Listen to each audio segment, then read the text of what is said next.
May mga sugat na hindi nakikita. Mga tao mukhang masaya, pero araw-araw pa lang nakikipaglaban sa sarili nilang isa. Minsan, tinatawag silang dramatic, attention seeker at masyadong sensitive. Pero paano kung ang totoo ay may sakit pala silang hindi maintindihan ng karamihan?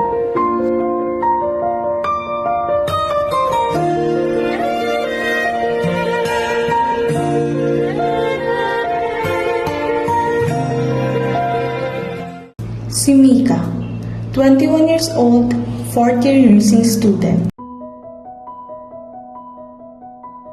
Kamusta ka, Mika? Akala kasi nila, sobrang saya ko. Kasi madaldal ako. Ako yung mainig sa grupo. Pero hindi nila alam, sobrang takot akong mainig.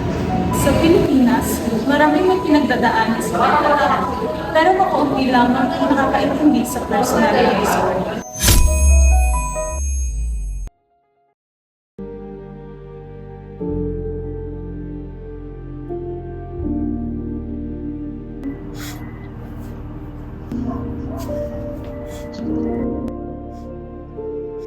Hindi lahat ng sugat ay pisikal. Minsan nagsisimula ito sa trauma, sa paulit-ulit na pananakit, at sa pakiramdam na hindi sapat. Hindi namin alam na naapektuhan na pala siya. Ang personality disorder ay hindi simpleng pag-iinarte lang. Ito ay isang komplikadong kondisyon kung saan maaaring konektado sa trauma, genetics, or environment. Minsan, okay ako sa umaga, pero gusto ko na lang mawala pagsapit ng gabi. Nagkaroon ba ng pagbabago sa pagkakaibigan niyo?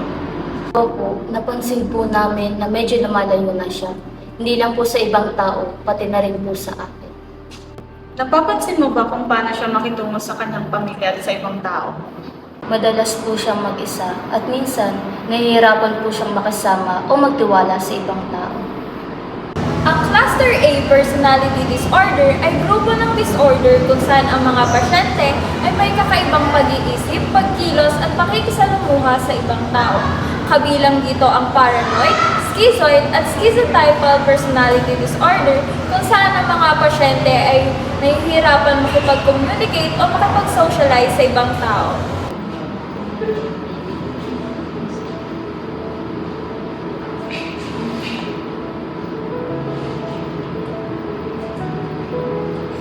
Bakit ba nila tinatago kayo? Ako ba pinag-uusapan niyo?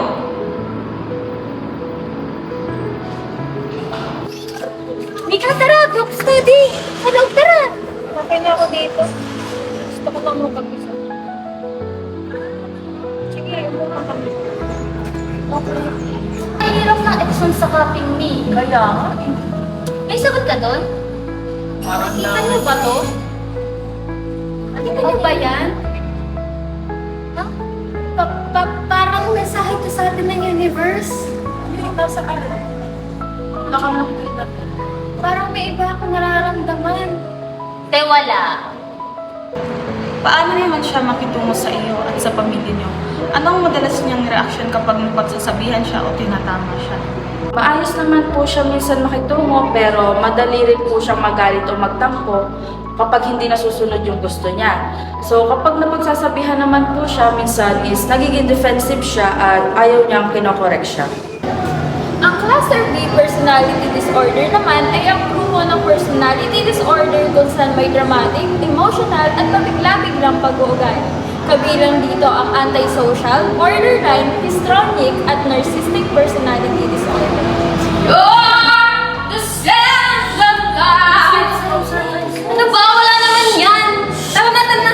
Let's go! Tigil ka! bigla ka na naman tumahimik. Ang nangyari sa'yo? Uy, ayusin mo to. Hindi, No, toyo ka na naman Okay ka ata. lang? Uy, kaya hindi. Okay lang. Sure ka? Oo. Hanggang kailan pa ba tayo aakyat? Ganito! Tulungan mo naman ako. Kaya mo na yan. Ako pinakamagaling dito. Dapat special treatment ako. Tulungan mo ako. Tara na. Kaya mo yan, tara na. Wait lang. Ilan kayo sa isa? 33 lang ako. Ako 45. Wow, Ako 45 ka. Mas mataas sana ako sa'yo kasi hindi ko nasagutan yung isang number. Pero ako pa rin mas mataas sana sa'yo. Okay, fine lang. Anong reaction niya kapag may pumupuna o pumapansin sa ginagawa niya? Minsan po is mabilis siyang masaktan o masyado niyang iniisip yung sinasabi sa kanya.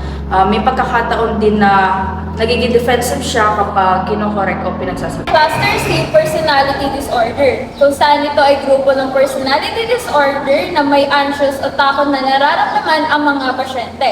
Kabilang dito ang avoidant, dependent at obsessive compulsive personality disorder. Kung saan ang mga pasyente ay madalas na makaramdam ng takot sa rejection, sobrang pagdepende sa iba at pagiging perfectionist at mahigpit sa rules. Anyone who wants to answer this question? Uy, ikaw lang sumagot. Ano ba naman? Ayoko. Dali. Ayoko! Ma'am, Shamika daw po.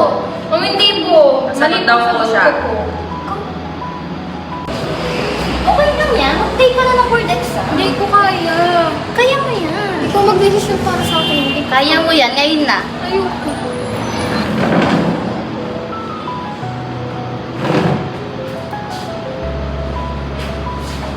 Pwede ba ayos ng upuan?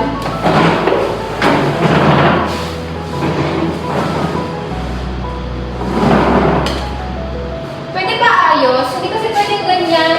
Pantay-pantay.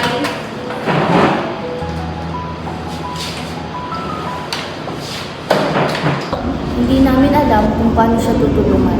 Akala namin, simpleng mood swing lang. Ano yan? Ano ba? Ang init naman ng ulo mo. Ang kulit mo.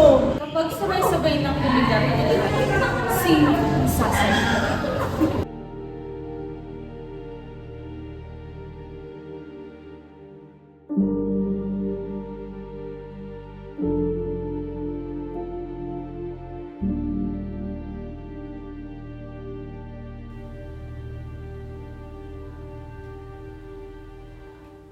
Hindi instant ang pagaling, pero malaking hakbang ang paghingi ng tulong.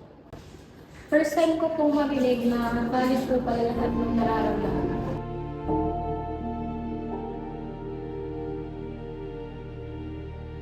Ang personality disorder ay maaaring pang matagalang laban, pero hindi ibig sabihin nito na wala ng pag-asa.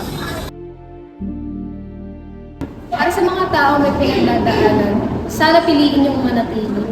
At para sa mga tao hindi nakakaintindi, sana piliin yung makinig. Lahat ng laban ay nakikita, kaya maging mabait dahil minsan ang simpleng pag-unawa ay nakakatulong sa kanila.